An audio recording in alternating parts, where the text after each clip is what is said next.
Have you ever wondered why AI systems can write poetry or code, but still fundamentally misunderstand simple human concepts? The answer might be the strangest connection that you've never considered.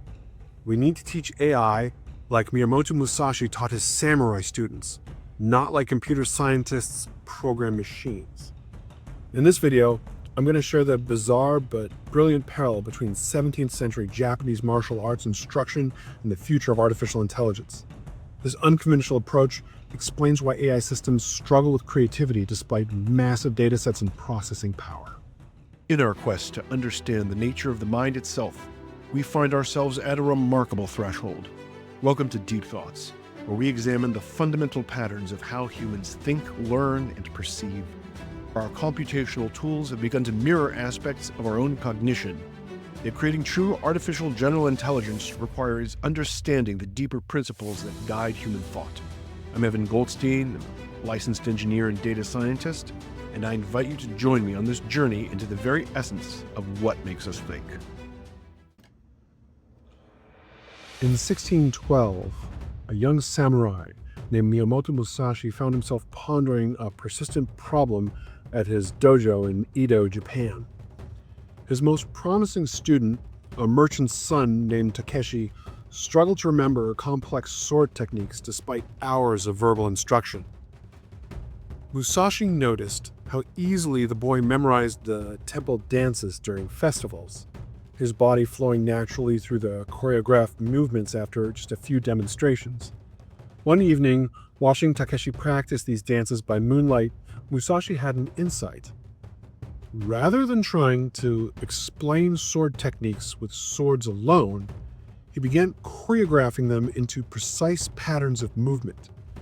Much like the dances that his student knew so well, each pattern, or kata, contained not just the physical movements, but encoded within them the principles of timing, distance, and strategy that made the technique effective. It was an entirely new way of thinking about how to preserve and transmit martial knowledge. The innovation spread, and soon warriors across Japan were developing their own katas, transforming their hard-earned combat wisdom into physical poems that could be practiced, perfected, and passed down, even by those who couldn't read or write. What began as one teacher's solution to a single student's struggles became a revolutionary method of martial arts instruction that would influence fighting traditions for centuries to come. This personal story shows how Musashi's mind connected the familiar concepts of dance, memory, and combat to solve a fundamental problem of martial arts education.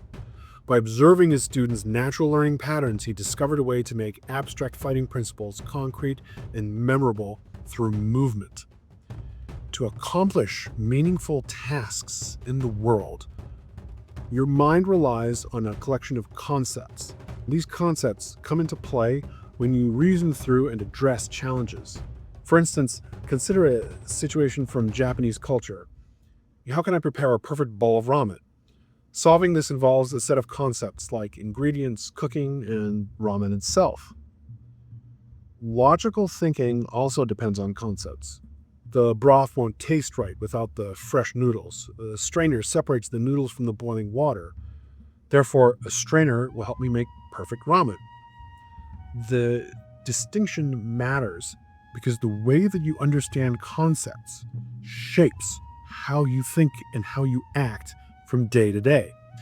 Chopsticks might not fit your notion of a utensil if you're picturing something more specialized, like a tool for a specific task, say a ladle for serving soup during a family meal. If you were setting up an elaborate kaiseki dinner, a tea whisk might feel out of place compared to what you'd expect for such a refined, multi-course experience. Each of your personal concepts is based on deeper motivations and goals. You rely on that motivation to decide whether a particular example should belong to each concept or not. There are two ways to think about concepts. The first is your personal, subjective interpretations. The second comes from external sources, like dictionary definitions or scientific descriptions. It's natural for your definitions to differ from those provided by others. When someone shares how they define a concept and it doesn't resonate with your own reasons, it often feels more like a fact to remember rather than something that you deeply and truly understand. For instance, you can learn that a guava refers to a type of fruit even if you've never seen one or know what it looks like or tastes like. On the other hand, you have a deep understanding of your subjective concepts because they stem from your own mind. They're closely tied to your personal goals and to your motivations. Each subjective concept, whether it's linked to a word or not, starts in someone's mind with a motivation. For instance, the concept of food is inspired by hunger, while bravery comes from facing fear.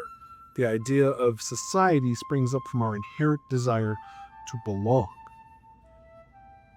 These motivations can influence your behavior long before you consciously recognize or name them. For example, you may not have realized how often you experience sour grapes until someone introduced you to that term. Anything that gets you from being cold to feeling warm is part of the feeling of shelter. A concept is the set of actions or thoughts that get you from what you dislike to what you want.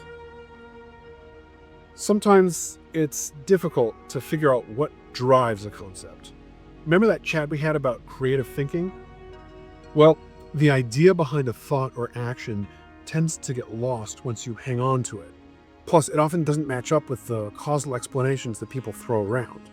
But as soon as someone explains what really motivates a concept, it usually clicks. Let's go back to the concept of sour grapes. Sour grapes is a term for dismissing something as worthless because you can't have it. What is the underlying motivation behind it? Your impulse to assume that humans are simply prideful by nature may readily spring to mind. This is often the proposed explanation, and it's hard to think of another. But you feel sour grapes more strongly about some unattainable things than others, so this explanation seems deficient. Rather, begin by realizing that you, like everyone, have limited resources and opportunities, and that you're constantly making choices about what to pursue, whether it's career paths, relationships, lifestyles, or possessions. In a world of limited resources, accepting failure to obtain something threatens your self-image. A dream job that rejects you suddenly becomes not that great anyway. You feel sour grapes the strongest when the unattainable thing most strongly challenges your sense of self-worth. It seems obvious in hindsight, right? When you understand the real motivation behind a particular concept, you have understood it as deeply as possible. Now, let's see how this plays itself out in practice. Step 1. You desire something that seems valuable or prestigious. Step 2. You try to obtain it but fail, which is something that you dislike. Step 3. You realize that you can't have it. Step 4.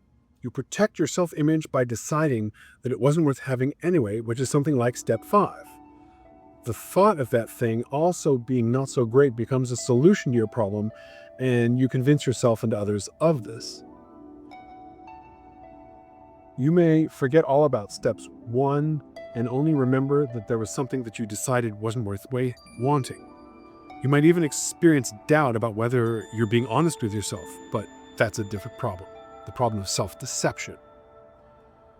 This pattern may happen many times and in many different circumstances over the course of your life. The details of the desired thing and your failure to obtain it will change, but the underlying motives remain consistent. Looking through your memories, you might group these together as moments where I convinced myself I didn't want something after I couldn't have it. Then one day, someone tells you the story of the fox and the grapes, and you have a name for it. For AI to come up with new ideas, it's got to figure out what drives it, and then work through the challenges that come up with that. For example, the technical definition of vehicle includes bicycles as well as skateboards and wheelchairs. But if a friend told you that there was a vehicle in their garage, despite the fact that many people own bikes, skateboards, or wheelchairs, those would not likely be the first vehicles that come to mind. Except in special circumstances, few people use the word vehicle to refer to bicycles. Your motivations related to bikes are different from those that you have in relation to vehicles. Even motorized vehicles tend to be grouped into family cars, with the motivation being daily transportation and safety, work vehicles, with the motivation being utility, and all remaining vehicles except motorcycles and scooters. These two-wheel vehicles are grouped under bikes, and their name suggests their primary purpose. They're for quick, nimble transportation, and they're often recreational and risky. However, if you were raised in a motorcycle family and grew up attached to riding bikes, you might consider motorcycles as a family vehicle alongside cars and SUVs. I've known people who approach scooters and mopeds as practically daily transportation. Wish I could say I was one of them. A truck driver may have separate concepts for semi-trucks which are special to him.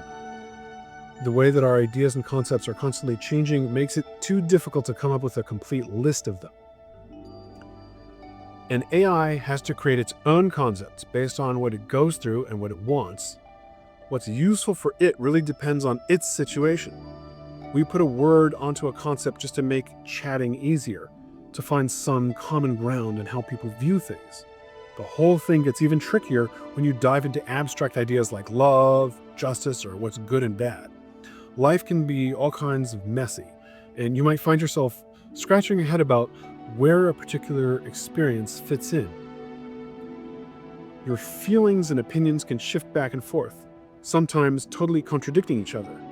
Just look at the endless debate about whether a hot dog is a sandwich. The confusion comes from the fact that your motivation is to tackle problems one at a time, without stressing over whether they align with everything else that you've already decided. The good news is that even without rock-solid definitions, most of us manage just fine. You don't really need to nail down what a concept means to act on the feelings or urges behind it. Giving a word to a set of experiences or trying to figure out what should fall under that word is totally optional. In your mind, concepts can coexist just fine without needing everything to be crystal clear or well-defined. And if you're getting value from this episode, I'd appreciate it if you push the like button. Pushing like lets me know I'm making content you want to see, and it spreads that content to others. Thank you for supporting AI Capitalist. A lot of helpful concepts are pretty abstract. Think of concepts like profit, the future, society, trust, and possession. These are very important in both our business and social lives. For artificial intelligence to really break through, it has to figure out how to define and work with these concepts as well. Now, luckily, when you think about these ideas based on what drives them, it makes it way easier to understand where these abstract notions come from. Take, for example, the concept of a bridge. Although bridge might seem like a concrete concept, there's a lot of nuance hidden in it. You can use bridge in an abstract way, such as music can bridge cultural divides, or bridging the generation gap. To understand why, look at the underlying motivation behind the concept. A physical bridge, like one over a river, has a purpose. It creates a desired connection between two separated places. In the same way, a bridge between cultures is a link across an otherwise impassable divide through which understanding can now flow. In both cases, there's a persistent, challenging obstacle preventing connection.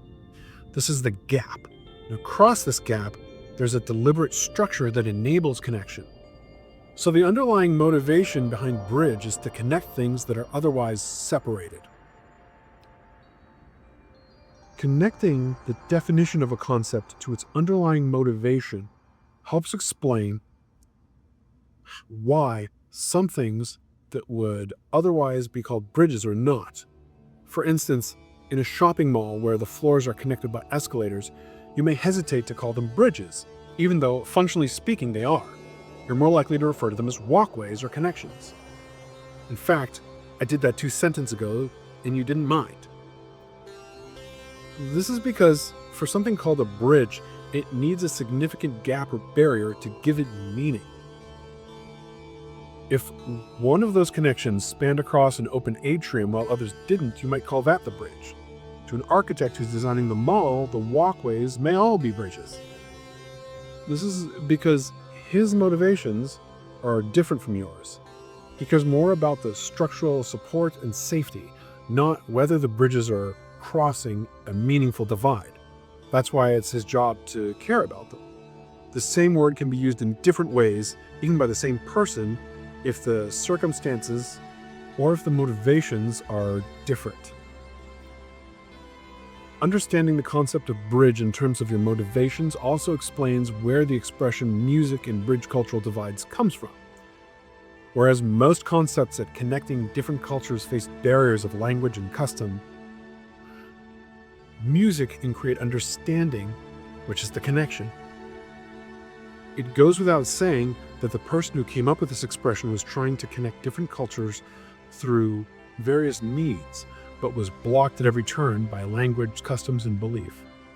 Then he or she found that music had created a special connection. Once you realize that every subjective concept is centered around a motivation, you can apply it in new instances as well. When you're trying to explain a complex idea to someone is a simple analogy a bridge? In a heated argument where communication seems impossible, there may be a shared experience or a memory that helps both sides understand each other. Is that a bridge? Since all concepts are tied to our motivations, they end up being pretty abstract. Just look at how bridge was used in both a straightforward way and a more metaphorical sense earlier. The same goes for any tangible object or any idea. That's why you can throw around concrete concepts as metaphors, like the African saying, "He is a lion among men." And because personal concepts aren't really about their physical look, they're about what drives you, they're flexible and they're always changing, just like your motivations. You're always shaping your view of the world based on what you need. Until now, every effort to help AI come to terms with concepts has assumed that AI should think just like us. Systems designed for expert reasoning can connect ideas and make sense of them. But those ideas still come from out of our brains. When students first learn basic math concepts like addition and multiplication, they tend to focus intensely on these specific operations, as if they're the most crucial ideas in all of mathematics. They might overlook other mathematical concepts like prime numbers or geometry, or even mathematical ideas that they haven't encountered yet. If AI doesn't include our motivations and problem-solving skills, it ends up being just like a paint-by-numbers version of understanding. Just matching sounds to sounds and pictures to pictures, which isn't enlightening. Everything has to be decided by humans before the AI can even get started.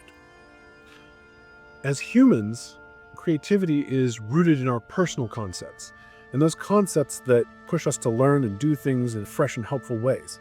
AI should have the same kind of thing going on. So, looking back at the legendary 17th century Japanese martial artist we spoke of earlier, Miyamoto Musashi, he transformed the practical art of combat into a philosophical framework for understanding life itself.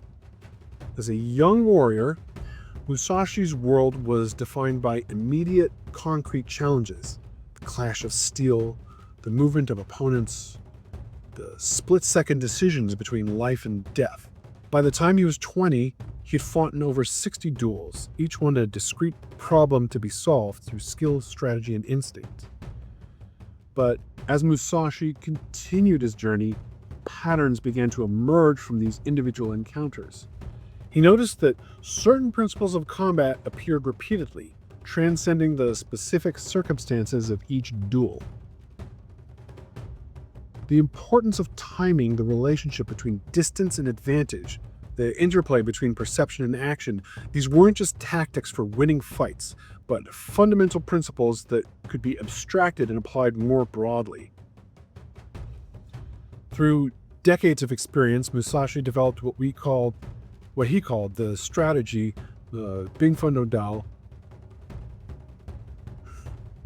In his classic text, the Book of Five Rings, he organized his insights into 5 elements: earth, water, fire, wind, and void. Each represented not just the fighting techniques, but ways of understanding reality itself. The earth element, for instance, began with practical matters like stance and grip, but it expanded into principles about building strong foundations in any endeavor.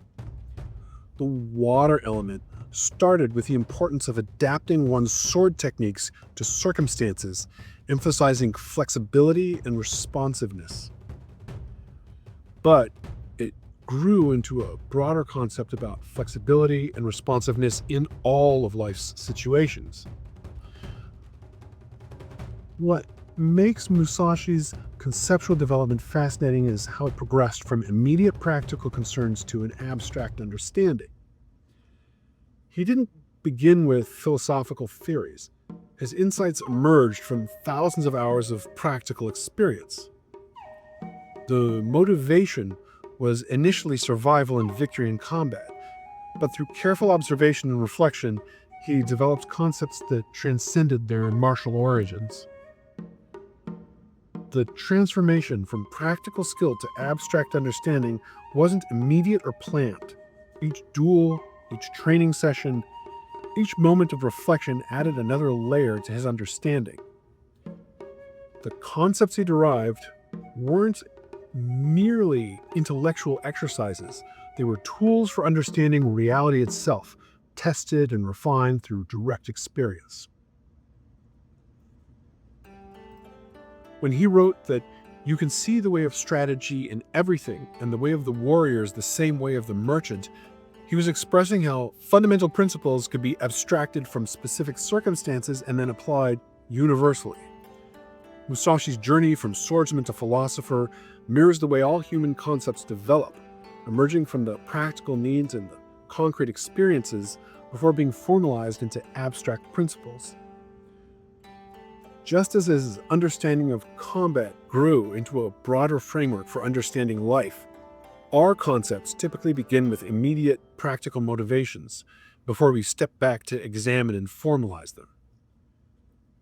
Now, in the first part of this episode, I've talked about how the concepts integrate with our motivations. Now, in the second part, I'm going to break down what they do in our minds, how we turn them into symbols, and how we use them to figure out problems. All right, time for a Jewish joke.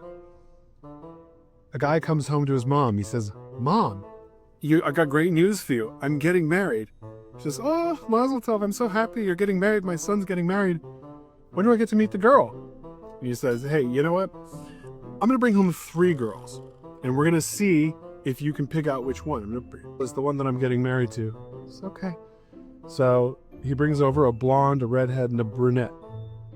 They have a nice time together, whatever, and then she gets to know them all, and they all leave. And so then the son says, "So, Ma, which one was it?" He's like, "It was the brunette."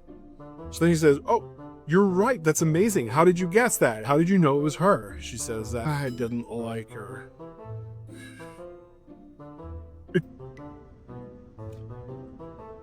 Let's look at the idea of humor for a minute. You know how some things just crack you up? But then when you think about humor itself, it's not only funny, right? Just like the idea of cute isn't actually cute itself. And dangerous isn't dangerous on its own either.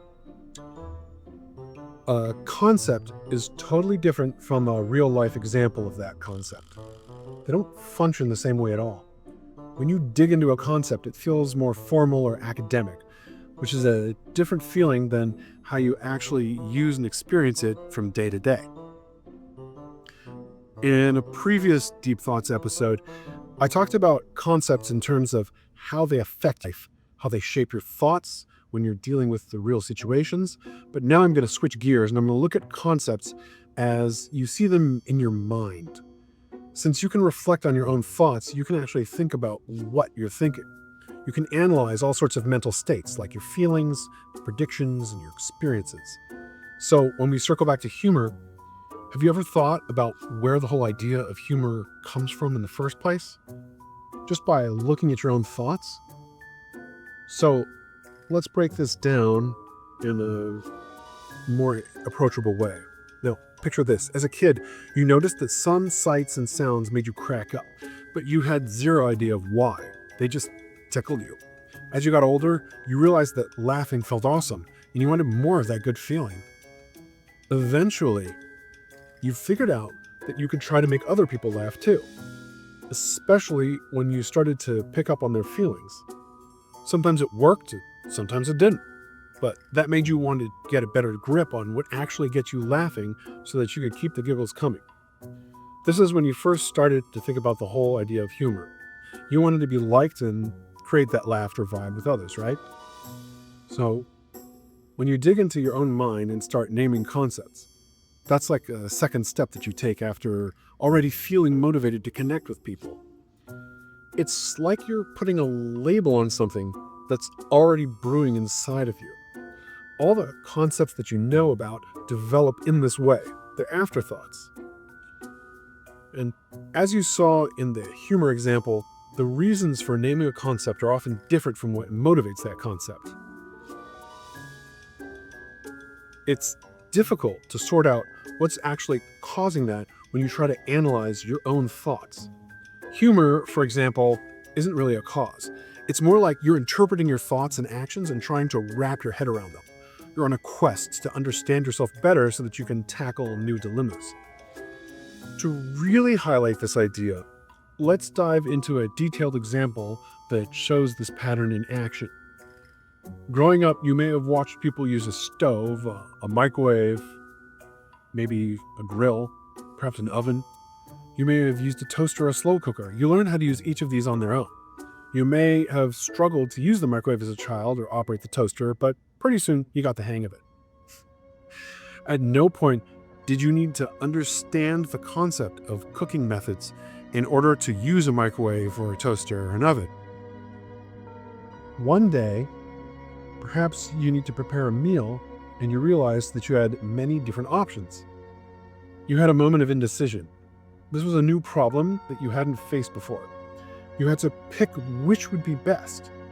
Within this problem of context, you started to think about the different ways that you have available to you for preparing food. The moment you realized the new problem, that of choosing how to cook something, you had generated an entirely new concept. As a child, you'd used whatever method people told you to. Now the decision was one that you had to make yourself. Baking, microwaving, grilling, etc. are all possible solutions that you now have to pick from. Whereas, as a child, you may have faced some problems around your toaster or microwave. You now have the problem of cooking methods. Eventually, you attached a word to these experiences so that you could communicate about it to others, and so that they could communicate about it to you.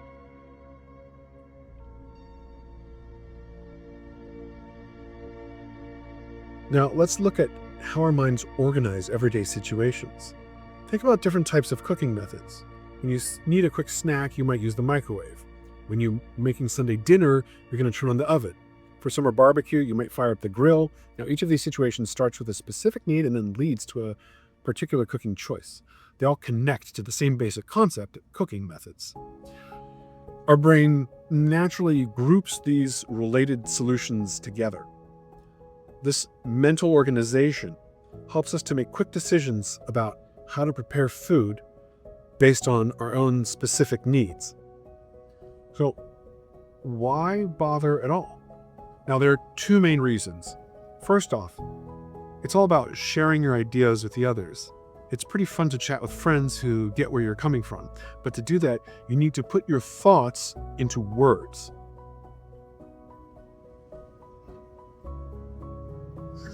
The second reason is kind of like the first, but it's flipped. So sometimes you want to connect with others with what others are saying, and you want to connect that to your own experiences and then pick up some new insights from them. We've got all different things that push us to speak up. In martial arts, primary goal is to effectively defend yourself against an attacker. This need for self-defense leads to diverse movements. In each case, you imagine a sequence of moves that leads to neutralizing your opponent's attack. The outcome that you want is always the same, and anything that achieves this is a solution. So let's picture 3 different martial artists practicing the same kata.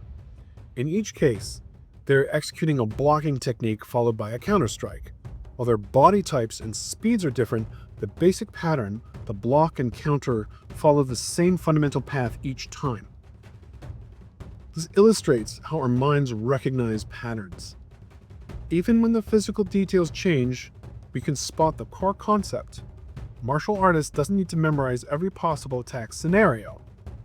They just need to understand the fundamental patterns. This mental shortcut helps them respond more effectively. There are many ways of solving the same problem, of achieving the same goal. Regardless of how different they are, they're all part of the same concept. And that concept, in this case, is defense. They all address the same underlying motivation to protect yourself from harm. As you practice the movements, you discard those that don't achieve your goal and lock in those that do. The act of going through possibilities and accepting or rejecting them as solutions is the machinery of a concept in motion. During practice, you repeatedly ask yourself, will this movement protect me from an attack? When you introspect and become self-aware of what you're doing, you realize that you're ultimately deciding if a given movement belongs to the concept of defense. This second level of introspection isn't necessary, but in many cases it can be helpful. Often you can achieve your ends unconsciously just by acting on pure instinct alone. In other cases, you consciously think about your ideas and you try to find patterns that can help you do a task better. Concepts originally form in the first unconscious layer. Later, through introspection, you discover patterns in your thoughts and you give names to groups of experiences which you previously acted on instinctively. Now, why do this?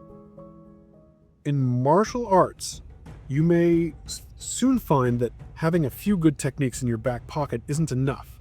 This is where introspection kicks in. Through introspection, you might become aware of patterns in your movements. Now, instead of just trying to defend against the current attack, you start strategizing. You invent concepts, combinations, stances, blocks, strikes. Each of these solves a smaller problem related to the larger problem of self-defense. When Musashi created his kata system, he wasn't inventing the movements themselves. Those already existed in the natural flow of combat. What he did was take a step back and look at the patterns in successful fighting techniques, giving names and structure to movements that already worked. Now, this process mirrors how we develop all our concepts. We don't start with definitions and labels. Instead, we begin with basic needs and motivation. Like Musashi's students needed to learn effective combat techniques, or so too we have our own need to understand and navigate the world around us. Think about how martial artists develop their skills. First, they learn to react instinctively to attacks, developing effective responses through practice and experience. Only later do they step back and analyze these movements, organizing them into formal kata and giving names to different techniques. This same pattern appears in all areas of human understanding. We start with practical experiences driven by basic needs, develop intuitive solutions, and only later on do we step back and analyze and name what it is that we've actually learned how to do. Whether we're creating martial arts katas or developing scientific theories or just trying to explain our thoughts to others, the act of naming and organizing concepts always follows the actual experience. This understanding has important implications for how we think about learning, teaching, and even artificial intelligence. It suggests that true understanding doesn't start with definitions and categories, but with real experiences and genuine motivations. The formal structures that we create, whether they're kata or textbooks or computer programs, are just our way of making sense of and sharing what we've already learned through experience.